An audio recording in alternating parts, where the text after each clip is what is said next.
Operation Sindoor വിശദീകരിക്കാനുള്ള വിദേശ പര്യടനത്തിനുള്ള സർവകക്ഷി സംഘത്തിന്റെ തെരഞ്ഞെടുപ്പിൽ കേന്ദ്ര സർക്കാരിനെതിരെ കോൺഗ്രസ് രംഗത്ത് വന്നു.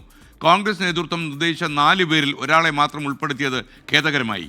ഗുരുതരമായ ദേശീയ വിഷയങ്ങൾ പോലും കേന്ദ്രത്തിൻ്റേത് വില കുറഞ്ഞ കക്ഷി രാഷ്ട്രീയ കളിയാണെന്ന് വിമർശനം. ബൽറാം നെടുങ്ങാടി ഡൽഹിയിൽ നിന്ന് കൂടുതൽ വിശദാംശങ്ങളുമായി നമുക്കൊപ്പം ചേരുന്നു. Good morning Balram. യഥാർത്ഥത്തിൽ കോൺഗ്രസിൻ്റെ ഭാഗത്ത് ഡോക്ടർ തരൂരിനെ പോലെ വിദേശകാര്യങ്ങളിലും നയതന്ത്രത്തിലും പരിചയസമ്പന്നതയുള്ള ഒരാളെ ഒഴിവാക്കി.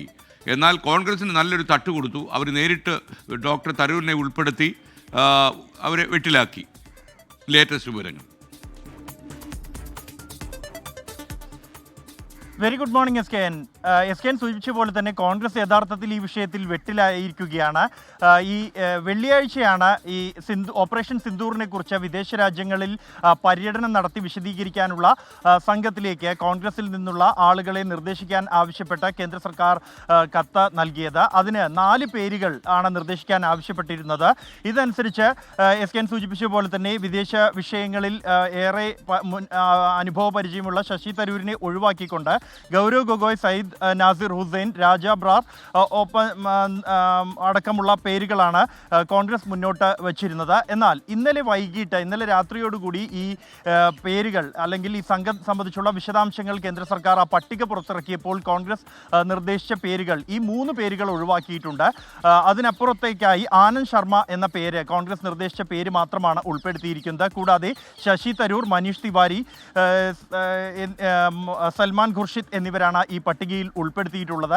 ഇതോടുകൂടിയാണ് കോൺഗ്രസ് യഥാർത്ഥത്തിൽ വെട്ടിലായിരിക്കുന്നത്. തുടർന്നാണ് ഇത്തരത്തിൽ ഒരു പ്രതികരണം ഈ ഒരു നടപടിക്കെതിരായ വിമർശനം ഉന്നയിച്ചിരിക്കുന്നത്. കോൺഗ്രസ് നിർദ്ദേശിച്ച 4 പേരുകളിൽ 3 പേരെയും ഒഴിവാക്കിക്കൊണ്ട് ആനന്ദ് ശർമ്മയെ മാത്രം നിലനിർത്തിയിരിക്കുന്നു. ഇത്തരത്തിലുള്ള ഒരു നിർണായക ഘട്ടത്തിൽ രാജ്യസുരക്ഷയെ, രാജ്യ താല്പര്യത്തിനെ ബാധിക്കുന്ന ഒരു ഘട്ടത്തിൽ പോലും വില കുറഞ്ഞ രാഷ്ട്രീയ കളിയാണ് കേന്ദ്ര സർക്കാർ നടത്തിയിരിക്കുന്നത് എന്നാണ് കോൺഗ്രസ് ആരോപിക്കുന്നത്. എന്നാൽ ഇക്കാര്യം കോൺഗ്രസ് കണക്കിലെടുക്കുന്നില്ല എന്നും ഈ വിഷയത്തിന്റെ ഗൗരവം കണക്കിലെടുത്തുകൊണ്ട് കേന്ദ്ര സർക്കാർ ഉൾപ്പെടുത്തിയിരിക്കുന്ന 4 കോൺഗ്രസ് അംഗങ്ങളും തങ്ങളുടെ കടമകൾ നിർവഹിക്കും. വിദേശ രാജ്യങ്ങൾ സന്ദർശിച്ചുകൊണ്ട് പാകിസ്ഥാന്റെ ഭീകരവാദവുമായി ബന്ധപ്പെട്ടുള്ള പാകിസ്ഥാന്റെ ബന്ധം, ഓപ്പറേഷൻ സിന്ദൂറിന്റെ സാഹചര്യം ഉൾപ്പെടെയുള്ള കാര്യങ്ങൾ വിദേശ രാജ്യങ്ങളിൽ വിശദീകരിക്കും എന്നുമാണ് കോൺഗ്രസ് വ്യക്തമാക്കിയിരിക്കുന്നത്. പ്രധാനമന്ത്രിയുടെയും BJPയുടെയും തലത്തിലേക്ക് കോൺഗ്രസ് നിലവാരം കുറയില്ല എന്നും പാർലമെന്ററി ജനാധിപത്യത്തിന്റെ മികച്ച പാരമ്പര്യങ്ങൾ എപ്പോഴും ഉയർത്തിപ്പിടിക്കും എന്നുമാണ് കോൺഗ്രസ് ഈ വിഷയത്തിൽ പ്രതികരണം നടത്തിയിരിക്കുന്നത്. S K N.